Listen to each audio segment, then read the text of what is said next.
கொடநாடு கொலை கொள்ளை வழக்கு விசாரணைக்காக ஜெயலலிதாவின் உதவியாளரான பூங்குன்றன் கோவை சிபிசிஐடி அலுவலகத்தில் ஆஜராகியுள்ளார். இது பற்றிய கூடுதல் தகவலை செய்தியாளர் கார்த்திக் வழங்கிட கேட்கலாம். கார்த்திக் வணக்கம். இவருக்கும் இந்த கொடநாடு கொலை கொள்ளை சம்பவத்திற்கும் என்ன தொடர்பு? இவரிடம் தற்போது என்ன மாதிரியான விசாரணை மேற்கொள்ள இருக்கிறார்கள்? வணக்கம். கோவை காந்திபுரத்தில் இருக்கக்கூடிய சிபிசிஐடி அலுவலகத்தில் முன்னாள் முதலமைச்சர் ஜெயலலிதாவின் நேர்முக உதவியாளராக இருந்த பூங்குன்றனிடம் தற்போது தனிப்படை போலீசார் விசாரணையை தொடங்கியிருக்காங்க. முன்னாள் முதலமைச்சர் ஜெயலலிதாவிடம் சுமார் ஒரு 15 ஆண்டுகள் வரை உதவியாளராக பணிபுரிந்தவர் தான் பூங்குன்றன். இந்த கோடநாடு கொலை அந்த சம்பவம் நடைபெற்ற அந்த பங்களால என்ன திருடு போனது, என்ன மாதிரி பொருட்கள் அங்கு இருந்தது, வந்தவர்கள் எதை கொள்ளையடித்து சென்றார்கள் என்பது இந்த வழக்கில் மிக ஒரு முக்கியமாக பார்க்கக்கூடிய ஒரு விஷயமா இருக்குது. இந்த சூழல்ல அங்கு விலை உயர்ந்த கடிகாரங்கள் மற்றும் சில்வர் பொருட்கள், அழகு பொருட்கள் போன்றவை காணாமல் போனதாக முதல் தகவல் அறிக்கையில பதிவு செஞ்சிருக்காங்க.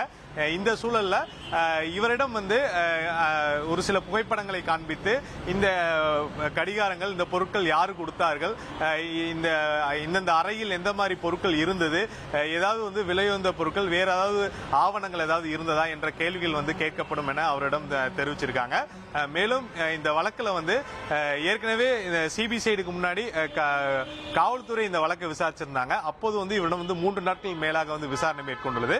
சிபிசிஐடி இந்த வழக்கை கையில் எடுத்த பிறகு இப்பொழுதுதான் பூங்குன்றனுக்கு சம்மன் அனுப்பி இந்த விசாரணை நடத்தப்படுவது இந்த வழக்கில் மிக முக்கியமாக பார்க்கப்படுகிறது. முன்னதாகவே இந்த வழக்கில் இந்த பங்களாவுக்கு சொந்தமான இருக்கக்கூடிய அந்த சுதாகர் மற்றும் இந்த வழக்கில் சம்பந்தப்பட்ட முக்கிய நபர்களிடம் விசாரணை மேற்கொண்டிருக்காங்க. அதனைத் தொடர்ந்து இந்த பூங்குன்றனிடம் நடத்தக்கூடிய விசாரணை மிக முக்கியமாக பார்க்கப்படுகிறது. இவர் சொல்லக்கூடிய தகவலின் அடிப்படையில் அடுத்த கட்டமாக இந்த பங்களாவுக்கு, அதாவது கொடநாடு கொலை பங்களா, அந்த பங்களால சம்பந்தப்பட்ட அதாவது அதோடைய பங்குதாரர்களிடம் சம்மன் அனுப்பி விசாரணை நடத்துவதற்கு அதிகாரிகள் திட்டமிட்டிருக்காங்க.